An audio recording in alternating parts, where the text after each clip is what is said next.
Alô, pessoal, tranquilito no mas?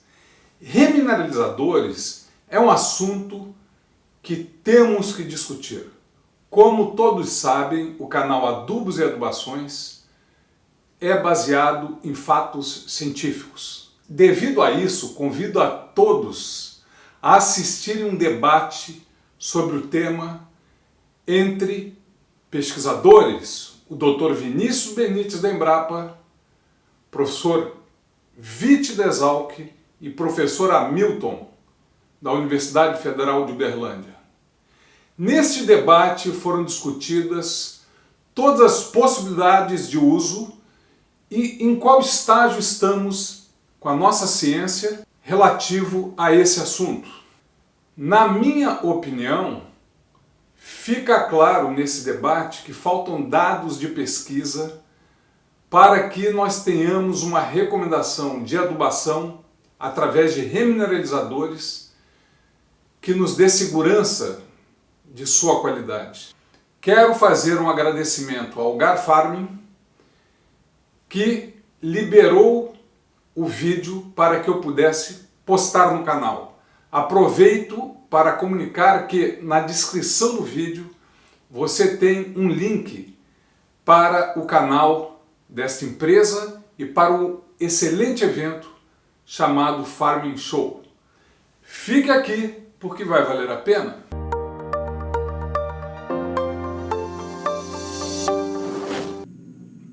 Muito bem. Então vou falar um pouquinho de remineralizadores, né? E a importância deles aí, né? Então só aí uma introdução, né, para a gente contextualizar o que seria então um remineralizador, né? Então, no sentido amplo aí, seriam então produtos minerais naturais que possam promover aí melhoria nas propriedades físicas, químicas e microbiológicas do solo, né? Eu diria que ele também pode ser considerado um fertilizante alternativo, né? Uma vez que ele também é originado aí de rochas e pode ser usado na complementação da adubação mineral ou orgânica, né? E dependendo do material, né, do manejo que se dá, do tempo que você vai aplicar, da quantidade que você aplicar, ele pode até substituir totalmente a adubação mineral, né? Mas é lógico, vai depender muito da qualidade do material.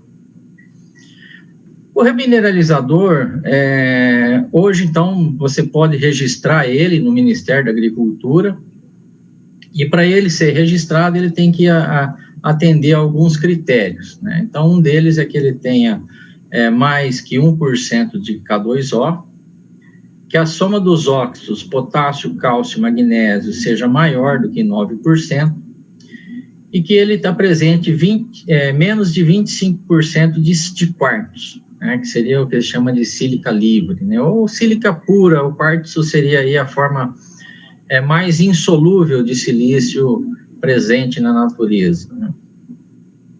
E esse material também ele tem que estar livre de elementos potencialmente tóxicos, aí alguns elementos cuja concentração tem que ser menor aí do que os números aí descritos, né, arsênio, cádmio, mercúrio e chumbo. Por que nós estamos hoje falando dos remineralizadores, né? O Vinícius mostrou muito bem aí, apesar de o fósforo ainda ter disponível por muitos anos, o potássio também, mas o Brasil, sendo o quarto maior consumidor de fertilizante, ainda importa uma grande quantidade de fertilizante, né? Então a gente vê aí o potássio aí hoje, esse número está até maior, hoje está quase 100% do potássio importado. Isso porque o Brasil tem aumentado muito o consumo de fertilizantes em função do aumento aí de suas produções agrícolas. Então a gente vê aí um aumento expressivo aí no consumo de fertilizante nos últimos 30 anos, né? Nós praticamente, está na linha verde aqui, nós saímos de 7 milhões de toneladas no início dos anos 90 para 34 milhões de toneladas no final de 2017. Aí. Então, um aumento bastante expressivo, e esse aumento no consumo de fertilizantes fez com que o Brasil tenha que importar cada vez mais. E a gente fica na dependência desses países no fornecimento desses nutrientes, né? Então, aí vem a pergunta, então por que nós temos que investir nessas fontes não convencionais, né? Uma delas é uma questão estratégica, né? A gente não pode depender de outros países para sustentar a nossa agricultura. É lógico que enquanto economicamente for viável importar potássio e fósforo aí do Marrocos, potássio da Rússia e do Canadá, lógico, nós vamos continuar comprando deles, mas ao mesmo tempo nós temos que ter também uma carta na manga, porque se por algum problema aí no comércio mundial esses países resolverem parar de nos fornecer esses fertilizantes, nós temos que buscar outras alternativas. Então, por isso que os estudos dessas alternativas têm que ser constantes, né? Então, aí os fertilizantes fosfatados, né, a base aí de extração são as apatitas, né? E no Brasil, então, nós temos aí as jazidas ricas em fluorapatita, por isso que na produção do ácido fosfórico, o gesso ele vai ter o flúor, por causa da fluorapatita. E nós temos aí os minerais de potássio, né? Que seria aí a silvinita, a carnalita, que são os minerais aí mais comuns de potássio. Bom, se for pensar nas reservas, o Vinícius já mostrou, né? A reserva de fósforo aí pode durar aí mais de 300 anos, a reserva de potássio também, a estimativa também chega aí a 300 anos, então não vai ser na nossa geração, mas como ele disse, nem por isso nós vamos deixar de nos preocupar com esses materiais, com esses fertilizantes. E nós temos aí no Brasil, distribuído aí por diversos locais aí, várias rochas que têm potencial de se usar na agricultura. Então eu listei algumas aí, como o camafugito, o fonolito, a glauconita, que já são rochas que já estão sendo utilizadas, né?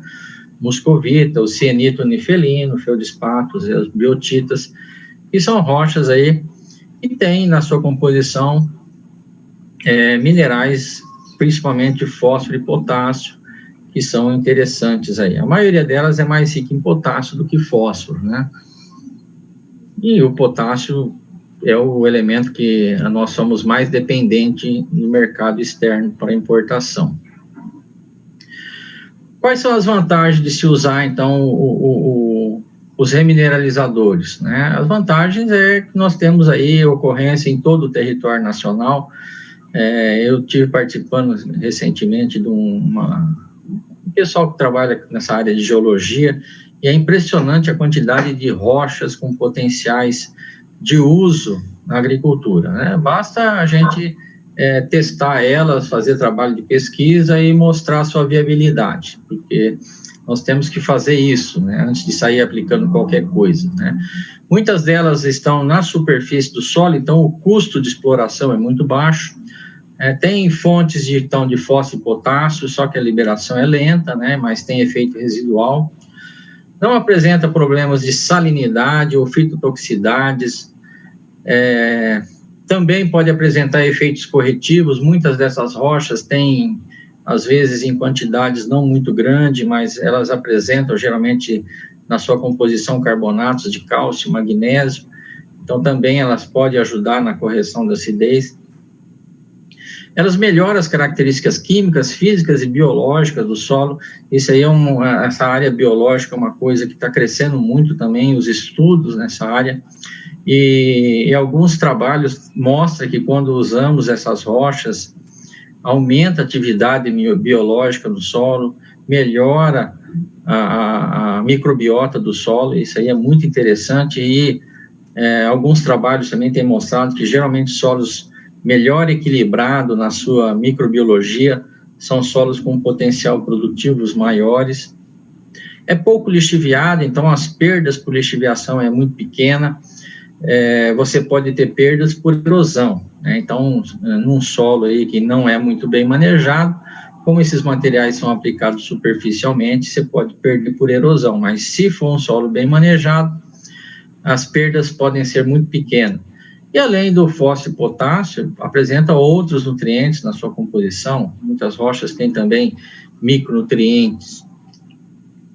Mas ela tem alguns problemas com relação ao seu uso, né? Então, o primeiro deles é realmente a baixa solubilidade.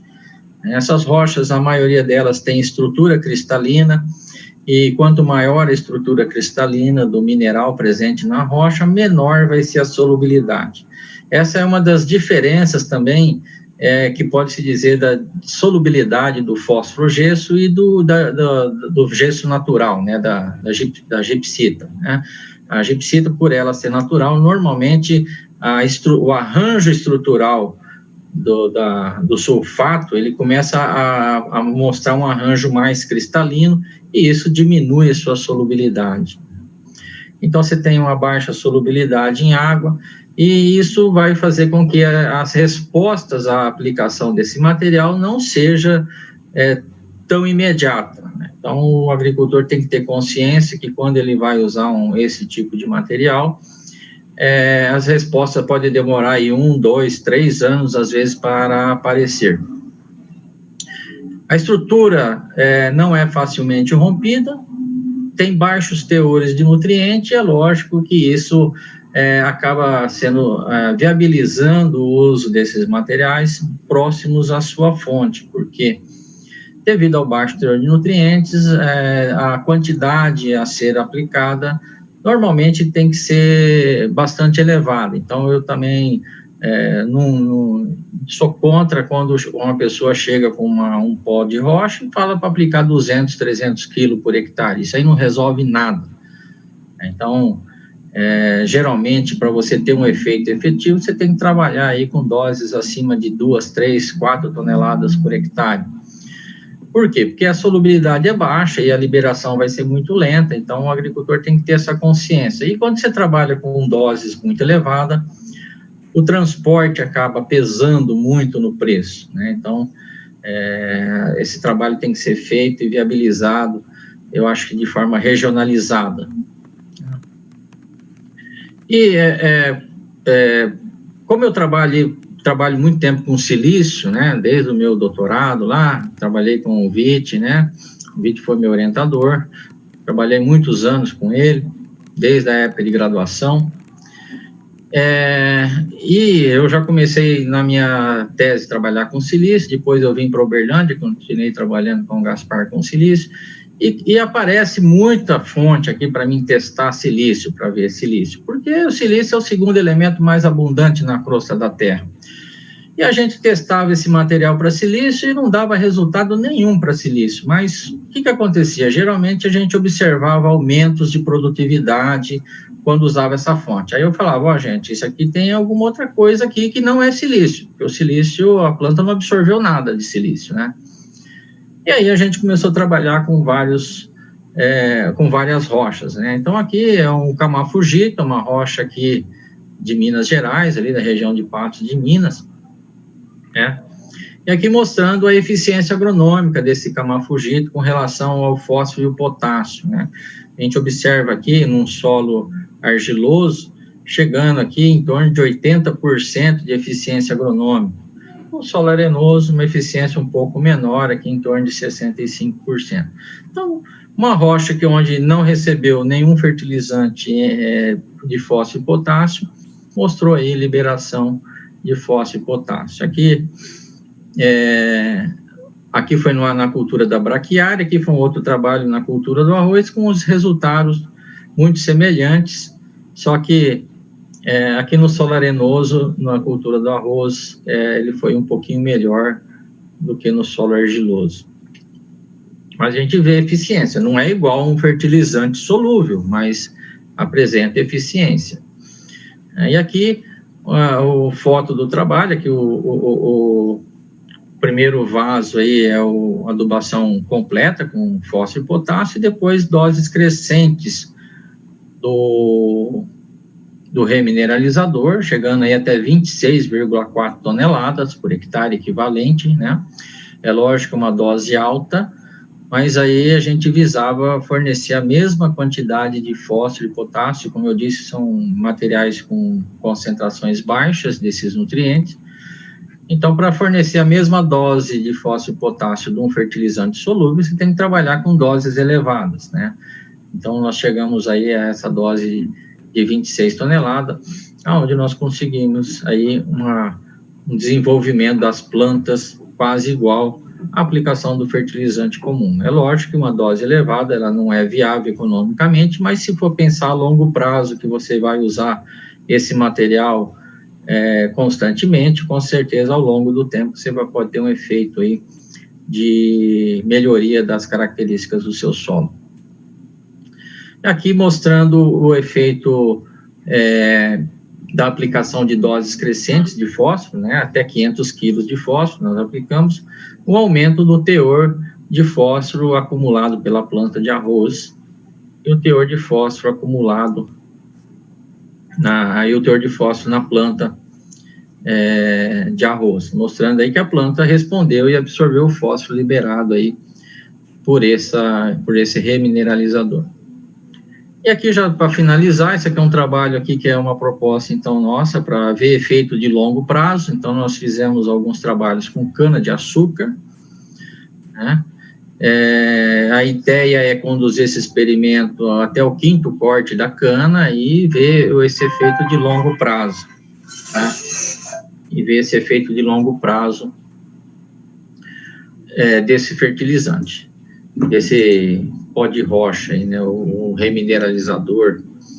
Bom, pela surpresa nossa, uma coisa que nós não esperávamos, já no primeiro ano, e aqui nós comparamos com o fosfato natural, que é o Biovar, já no primeiro ano já houve resposta, com aumento aí de 12,4 toneladas, né, na produção de cana, na dose aí de 320 quilos de P2O5.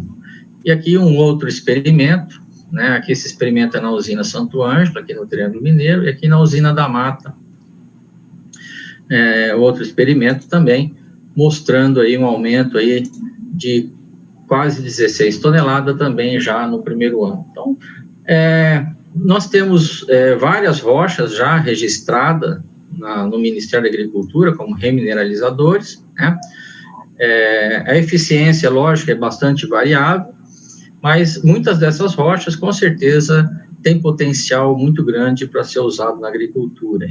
Então, aí está meu e-mail, se alguém quiser entrar em contato, né? E é isso aí. Obrigado aí a todos. Muito bom, Hamilton. Nós já temos uma série de perguntas aí que estão acumuladas de acordo com as apresentações. Eu vou fazer o seguinte, eu vou me preparando com as perguntas, mas antes de fazê-las, eu vou passar a palavra para o Vinícius, né, que vai falar um pouco da visão dele e os contrapontos ou apoios à tecnologia ou à estratégia aí dos remineralizadores. Palavras complicadas. Aliás, é o seguinte, tão complicada que já tem algumas perguntas lá querendo saber como é que foram definidos alguns parâmetros que você lançou, mas enquanto isso eu me preparo e o Vinícius vai tocando. Tá ok, Vinícius? Tá joia, Sérgio. Bom, vamos lá. É um desafio falar em 5 minutos desse assunto que é tão polêmico, né? E eu vou tomar cuidado aqui para tentar otimizar o meu tempo, tá? Essa é a diversão, viu, Vinícius? Tá, mas vamos lá. É um assunto polêmico. Quem me conhece, minha posição em relação ao tema, eu sou bastante crítico. Não há necessidade. Todo mundo quer um material alternativo, barato, brasileiro. E eu trabalho disso há muito tempo. Assim, eu trabalhei quando nós começamos a Rede Fértil Brasil, nós tivemos dezenas de trabalhos com o pó de rocha. E o que me assustou, assim, eu também tinha um grande interesse e potencial, mas todos os nossos resultados foram negativos, todos eles. Em todos os trabalhos nossos, nós encontramos 0 de eficiência. E começou a surgir no mercado uma série de trabalhos mostrando eficiência. Então, o assunto começamos a questionar os trabalhos, olhar a qualidade dos trabalhos científicos, nós encontramos muitos erros metodológicos, existe uma grande confusão entre as respostas que são obtidas a campo, o produtor muitas vezes relaciona ao pó de rocha, mas na realidade é fertilidade residual. Então, assim, meu grande questionamento hoje, primeiro, estou falando de rochas silicáticas como fonte de potássio, tá? Vamos deixar claro, o Hamilton já colocou aquilo ali, rocha fosfática é bastante entendido, calcário, gesso, não é desse tipo de material que nós estamos falando. Eu estou falando de rocha silicática. Por quê? Eu morava em Rio Verde, eu cheguei lá em 2006 e fiquei até 2018 em Rio Verde. E eu vi a coisa surgindo lá. Então, o pessoal comprando pó de rocha, resíduo de mineração, basicamente, né? E aplicando 5 toneladas por hectare em áreas de 1.000 hectares de soja, né? E felizes, né? Então, eu ia para o campo para ver.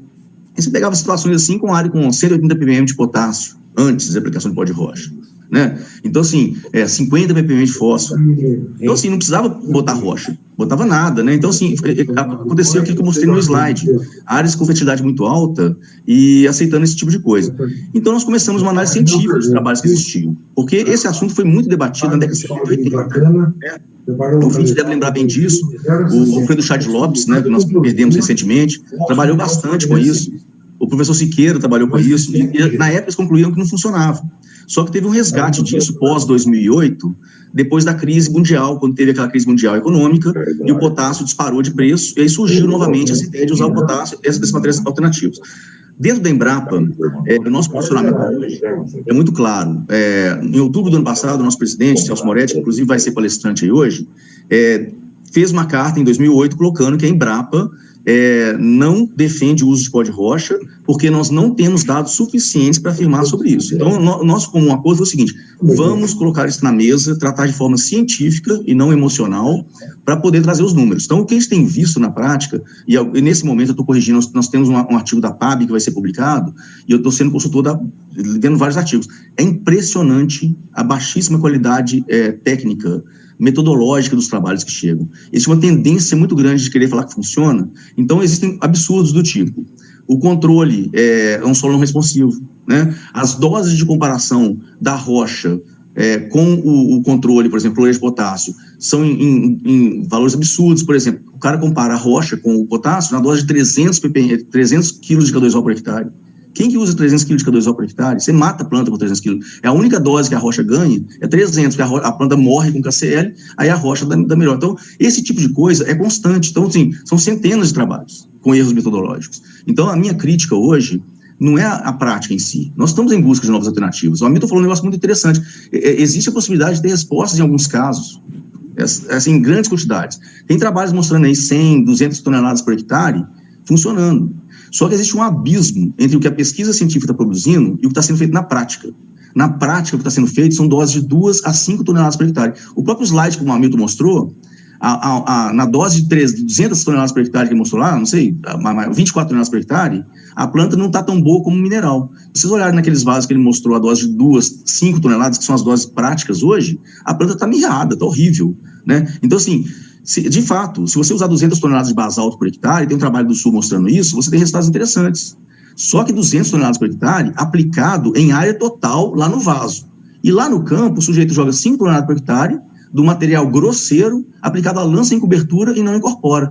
Então, fica até uma pergunta depois, Hamilton: você acha que se eu faço um experimento em casa de vegetação, aplico um produto finamente moído em área total, o resultado que eu vou ter, ele vai ser similar a aplicar no campo 5 toneladas à lança em cobertura? Porque a forma de aplicar para mim influencia muito nesses materiais de baixa solubilidade. A solubilidade realmente é baixa. Eu concordo com você que é uma liberação lenta, mas eu não acredito que seja uma liberação de 3 a 5 anos. Eu acredito que seja uma liberação de 50 a 200 anos. E eu acho que o produtor rural não tem esse tempo todo para esperar. Então, essa é a minha crítica. A minha crítica é essa. Onde funciona hoje o pó de rocha, o nada também funciona. E vai por mim, nada é mais barato do que pó de rocha. Então, assim, o que eu não quero eu preciso de informação científica, eu quero dados científicos. Nós estamos trazendo o debate para o nível científico para ver se de fato funciona ou não. Porque, por enquanto, nós só temos achismo. Nós não temos artigos científicos no Brasil publicados sem erros metodológicos que mostrem eficiência do uso desses materiais nas doses que estão sendo praticadas hoje na agricultura brasileira. Tá? Essa é a minha opinião. Bom, Vinícius fez o comentário dele. Mais uma vez, o respeito ao tempo aqui está ficando uma coisa impressionante, né? E digital tem que ser assim, senão vira confusão. Hamilton, o Vinícius já fez uma pergunta para você e eu vou ler mais algumas. Eu queria que você condensasse a resposta. Então, assim, nós temos perguntas de algumas pessoas: Emílio Lobato, Nelson Dalacqua, André Luiz e Joel Hendricks, lá do Maranhão, que inclusive é o cliente que me atura há mais tempo, né? Bom, uma pergunta que tinha aqui era a questão dos parâmetros para pó de rocha. Quais seriam, aliás, quem definiu os parâmetros para o que seja o pó de rocha, né? Porque você colocou lá uma caracterização. Uma outra pergunta é: crômio e níquel não deveriam ser considerados como elementos nocivos, importantes para serem considerados nos remineralizadores. Quais os principais benefícios do silício na cultura da cana-de-açúcar, né? E uma última pergunta aqui também, né? Quais seriam as recomendações para definir as doses? Quais seriam as doses dos remineralizadores para que eles façam o seu papel? Ô, palavra difícil essa. Vai lá, é com você, Hamilton. Bom, só começando a responder, então, ao Vinícius, né? Eu acho que ele tem que mudar um pouco a visão dele, né? Porque é lógico que nós não vamos trabalhar com doses muito elevadas. E, em momento algum, eu falei em substituir a adubação NPK pelo uso de remineralizadores, né? Então, o uso ele tem que ser em conjunto com a adubação NPK. Agora, com relação a ele falar que demora 200 anos, isso daí é uma inverdade, né? Você pode pegar alguns trabalhos que o Djalma publicou alguns anos atrás, porque na época de faculdade se falava a mesma coisa do fosfato natural. Então, se você fala desse jeito, então nós podemos parar de usar fosfato natural, então, se você for continuar pensando dessa forma. O fosfato natural foi um trabalho publicado pelo Djalma, mostrou que depois de 5 anos, a apatita aplicada através do fosfato natural aqui de Araxá, aqui de Itapira, já não existia mais no solo, significa que ela já havia sido totalmente transformada. Nós não temos realmente trabalhos científicos, né? Inclusive, o que nós estamos começando a fazer agora é justamente isso, né? Demonstrar esse efeito de longo prazo. Mas a liberação desse material no solo, ela vai ocorrer aí, vai depender, lógico, muito da cristalinidade desse material, mas ela vai ocorrer ao longo dos anos, né? Não sei te precisar por quantos anos que vai demorar para ser liberado, mas te garanto que o material aplicado com uma granulometria bem fina, quando você consegue quebrar bastante a rede cristalina do material, em menos de 10 anos ele solubiliza no solo. Então, você tem que pensar que você vai usar um material ao longo do tempo.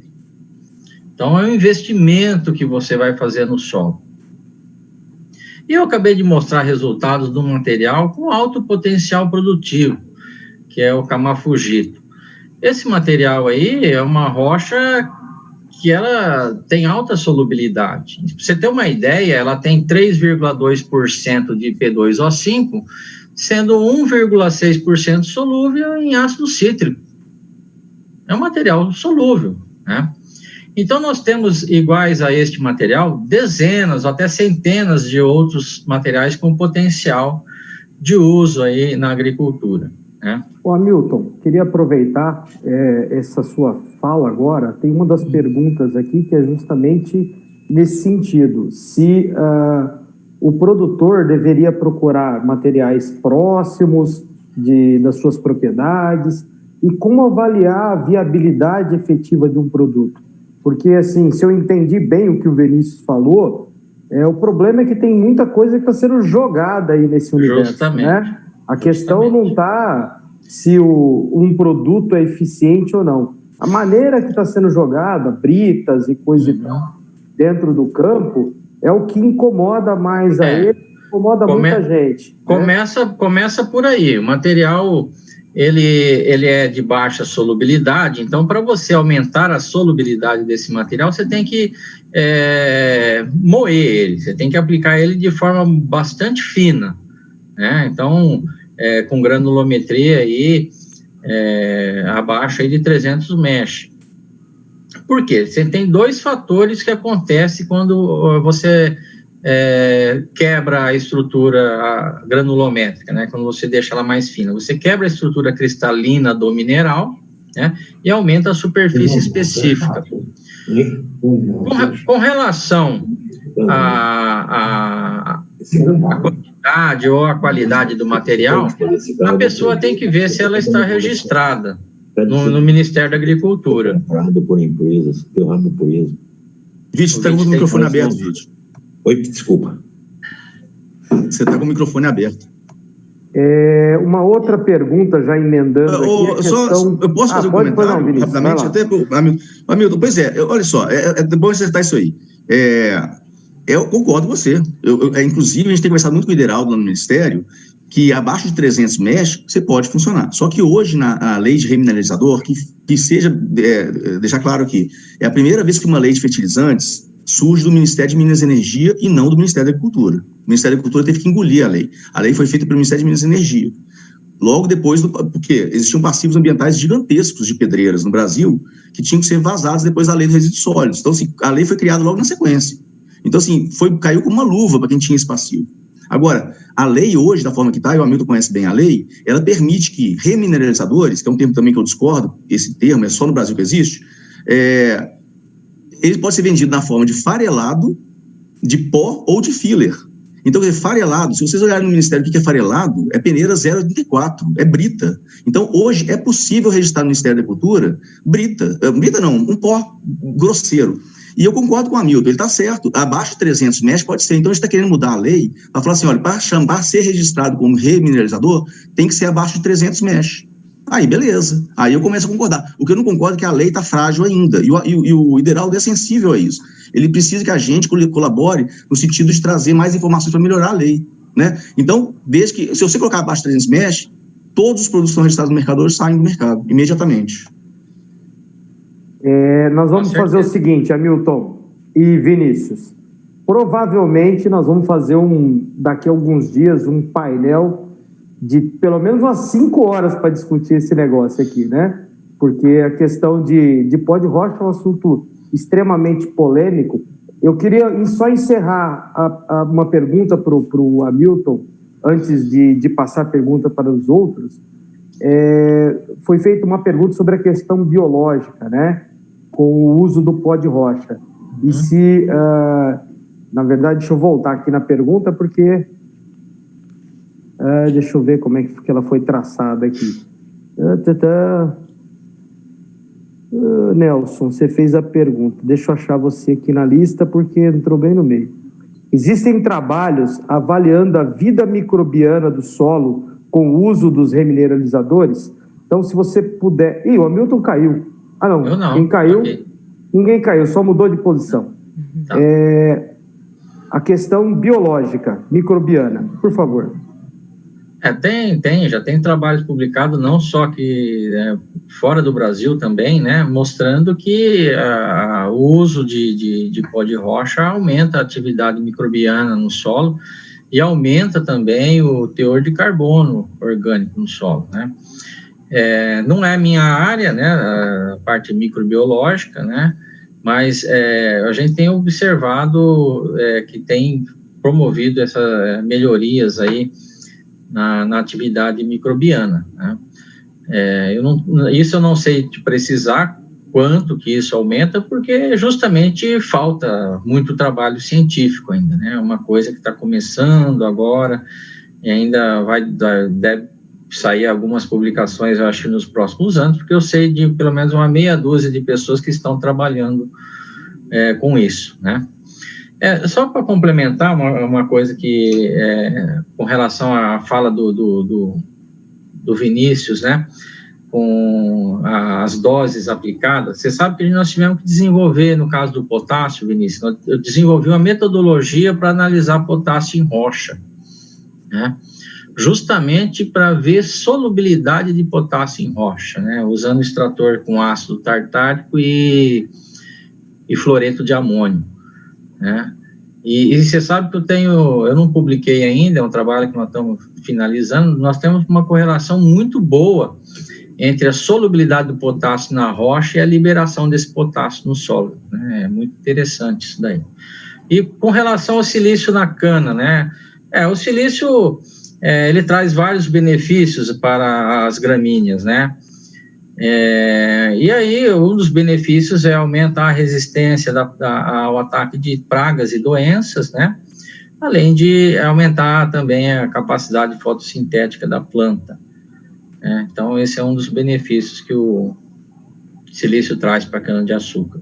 Perfeito, Hamilton. Eu vou só para encerrar esse assunto, você acha que assim, é uma coisa assim, os fóruns que se discutem rocha, do ponto de vista positivo ou negativo, são separados. Sempre, sabe, assim, nunca me chamam para os polos lá que vão dos fãs de pó de rocha, então nós temos que juntar essa turma toda, tá? Mas tem uma questão que eu fico muito preocupado, até, não sei se cabe a gente conversar agora, Milton, mas olha, o silício é o primeiro elemento nas rochas. Toda análise de rocha que você faz, a maior conteúdo é silício. O segundo maior é alumínio. Se a rocha dissolve no solo, eu pergunto a você o seguinte, o que acontece com o alumínio dela? Ele também não dissolve no solo? Eu jogar 80 toneladas por hectare de uma rocha que tem alumínio, eu não posso aumentar o alumínio tóxico no solo? A fitotoxidez por alumínio? Eu vou fazer o seguinte, eu vou poupar o Hamilton, eu vou passar para o professor Witt fazer a consideração dele nesse tópico e vou fazer algumas perguntas que estão aqui em linha para o professor Witt. Podemos fazer assim? Hamilton, eu sei que você não quer brigar com o Vinícius hoje, né? E ninguém vai brigar, mas o assunto ele é realmente bastante acalorado, né? A resposta curta e grossa. O silício não solubiliza, então o alumínio também não. Pronto. Professor Witt, o senhor está com o seu fone aberto agora já, né? Fizeram algumas perguntas sobre a questão de gesso, né? E até o Hamilton fez uma consideração, né? Que o gesso havia... A primeira forma de recomendar era em relação à textura. É sabido que, por exemplo, muitas áreas da Bahia já receberam mais de 10 toneladas de gesso ao longo do tempo e, bom, são áreas que são extremamente produtivas. Mas onde eu quero chegar é o seguinte, existem 3 estratégias hoje de recomendação de gesso. É a forma inicial da Embrapa, que era pela textura, a fórmula que o senhor desenvolveu pensando na questão de V por cento 50, e o professor Caires lançou uma outra estratégia que fala em 60%. Qual que é a melhor estratégia? E só para já deixar na sua mão, também foi questionado sobre a utilização de produtos, esses calcários de alta reatividade, injetados no perfil, se o senhor tem acompanhado resultados positivos com esse tipo de produto, ok? Bem, Sérgio, em primeiro lugar, eu queria dar uma dura no Hamilton, que uma vez o Ari Barroso, inquirido, falou: Ari Barroso, toca para mim aquele sambinha, Aquarela do Brasil, é sua mãe. E o Hamilton falou da formulinha nossa. Não é formulinha, é fórmula, Hamilton. Ajude eu, puta sacrifício. Formulinha, Hamilton, por favor, né? Aquarela, formulinha. Então vamos para panelinha, vamos falar termos de fórmula. E eu não queria interferir na discussão. Você falou para não interferir no Hamilton com o Vinícius, tá certo isso? Pode, fique à vontade. Não, só uma alegação aí. Eu acho um absurdo que nas primeiras palestras que eu vi em debate da Pó de Rocha, criaram agora um conceito novo. Disponibilidade de potássio é diferente de solubilidade de potássio. Não é lindo isso? Disponibilidade é uma coisa, solubilidade é outra. E como o Hamilton falou, baixa solubilidade, não é lixiviado, lógico que não é lixiviado, não é solúvel. E fique, como eu já falei para o Vinícius, se eu usasse um extrator como fluoreto de ácido fluorídrico com perclórico, que tira o potássio da rocha, se eu fizesse isso para os demais elementos, eu não precisaria nem adubar o solo, porque tira até a mãe do solo, de tão forte que é o extrator. E a planta não tem esse extrator aqui entre ácido fluorídrico, Cristo. Então, esse problema aqui não é lixiviado, lógico, não é solubilizado, não dá fito, lógico, não é solubilizado, e então fica realmente essas questões. E dizer que dá para registrar com potássio maior que 1, é piada, né? Maior que 1 é nada, né? CaO mais MgO maior que 9. Então, realmente, é um assunto que eu não gostaria nem de conversar, que é um assunto realmente, desculpe, eu acredito em temperização, eu acredito que ao longo do tempo a argila teve atividade, milhões de anos para virar uma argila, para virar uma fração ativa. Como que pode agora um produto em meses virar em temperizar? Então, desculpa, não tem sentido. Eu também sugeria para o Hamilton, quando fosse fazer experimento com cana, que pegasse cultivares de cana mais exigentes em solo. Você pegou 2 variedades aí decadentes. Você pegou uma 7515, que é uma cana que suporta baixa fertilidade. Você pegou uma cana 2847, que o ATR dela é baixíssimo. Então, são variedades que se adaptam tranquilamente em solo mais fraco. Pega variedades nobres, como a 5952, 5453, só como sugestão. E só para dizer também, Hamilton, quando a gente anda por esse Brasil todo, nós tivemos em Mineiros no Goiás, e um colega lá era fã do pó de rocha. Fiquei bobo de ver os resultados na cana-de-açúcar. Só que ele misturava 3 toneladas de cerco de curral, de cama de frango, né? Então não tem sentido querer usar um pó de rocha de uma maneira isolada. Você faria isso numa fazenda? Lógico que eu não faria. E agora também precisa tomar cuidado em termos mercadológicos, que dá uma puta confusão. Então vamos jogar limpo. Nós temos um produto chamado Caforte, que pediu registro com o nome de Caforte, que é o polissulfato, que é a polialita, que é um adubo que tem de potássio, é um sal, é um sulfato triplo de potássio, cálcio e magnésio. Ele chama Caforte. E temos outro Caforte, que não é o polissulfato, que também, mesma semana de registro, que garante na etiqueta que ele tem 10% de potássio disponível. Mas disponível em quê? Em ácido fluorídrico, a quente. Então, logicamente, aí nessas avaliações, é perigosíssimo essas conotações aí de ter que colocar realmente o teor do elemento solúvel em determinado extrator, e não dizer que é disponível e dizer que é disponível diferente de solúvel, né? Então, realmente, eu parabenizo o Hamilton, porque é um serviço que ele está procurando, logicamente, uma reserva nacional, está procurando combater a salinidade do cloro, tudo tem mérito, mas vamos devagar com andor, né? Eu não arriscaria minha mão para recomendar um produto que tem seja moagem fina, seja moagem grossa, que não tem solubilidade nenhuma em água, 0 em água, tá? Agora, a segunda pergunta, qual que é, Sérgio? A questão era o gesso e bom, nós temos a estratégia da Embrapa, o senhor ficou na formulinha e acabou esquecendo, né? Mas Desculpe. a formulinha do professor Witt, que é 50%, a recomendação vinda da Embrapa por argila e a fórmula do professor Caires, que fez uma calibração para 60%. Até hoje... Professor, só um segundinho. Nosso painel, ele está limitado até às 15 horas. Então, assim, praticamente, nós vamos para as considerações finais, né? Então, eu pediria para o senhor falar rapidamente sobre isso e já fazer um fechamento. E você vê, Sérgio, até hoje não existe o método ideal. Ideal é só Deus. Existe o método adequado para calcário. Como também não vai ter o método ideal para gesso. E como o Hamilton falou, que teve uma pequena confusão, a gente deve muito à Embrapa, que foi o primeiro critério da recomendação de gesso ou condicionador de solo, baseado na argila. E esse critério, desculpe, Hamilton, ele subestima do que superestima. E é um fator constante, argila.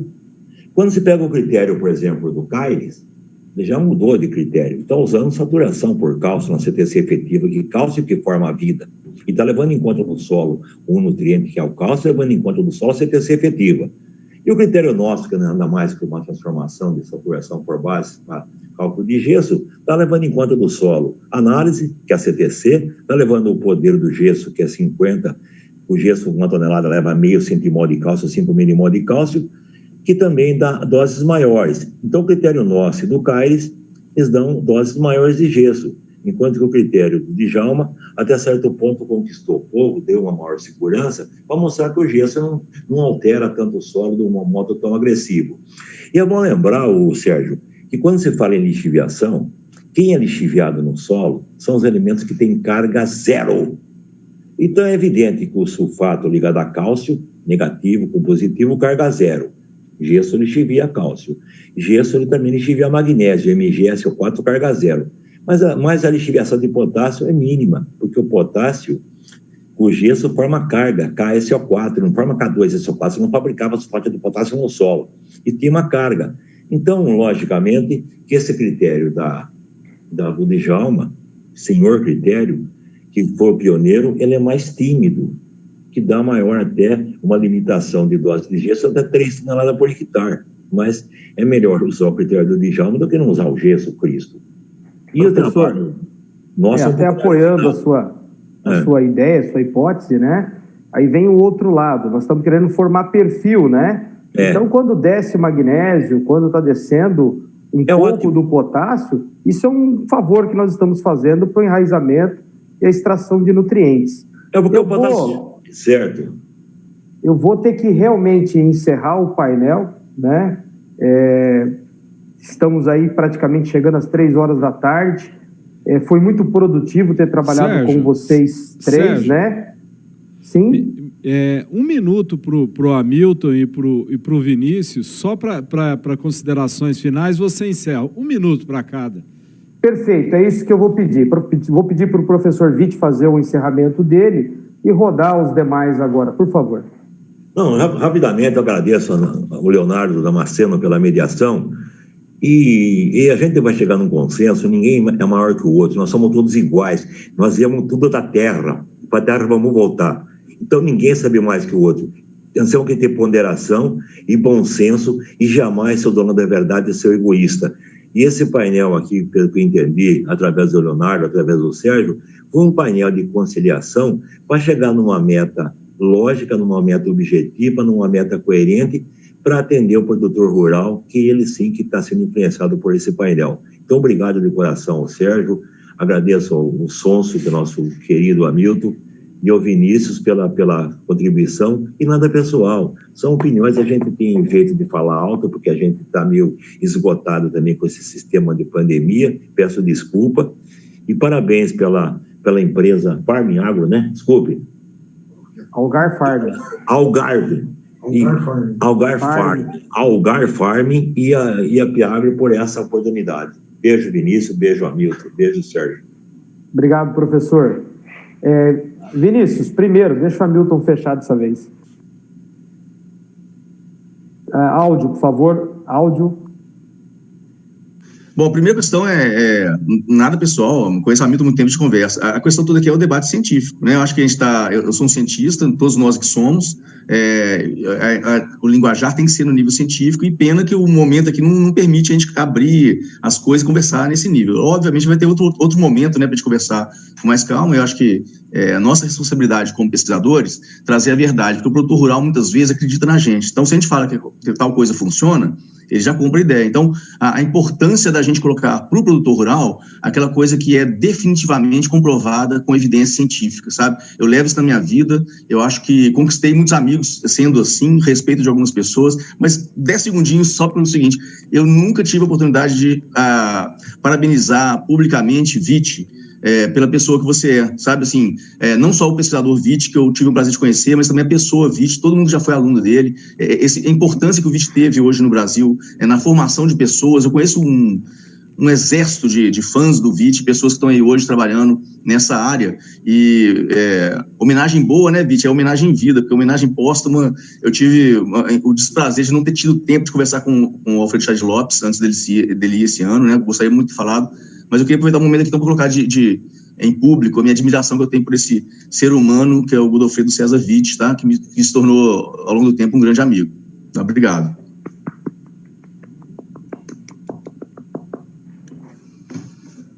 Calma, professor. Segura o coração. Eu vou passar para o Hamilton agora. Ok. Queria agradecer, então, aí o convite, né? É lógico que eu concordo com o Witt, concordo com o Vinícius.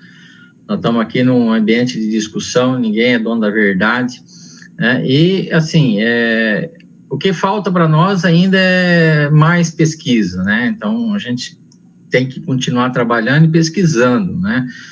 E a gente falta ainda muita informação, falta muita resposta, né? Com relação o que é bom, o que não é, qual a quantidade que tem que ser usada, tudo isso ainda nós não temos todas as respostas, né? Então a gente busca essas informações continuamente, né? O que a gente observa é que tem potencial, então nós temos que trabalhar em cima desse potencial. Mas eu não recomendo, acho que eu queria deixar bem claro que eu não recomendo substituir a adubação NPK, né, usando um material de baixa reatividade, né.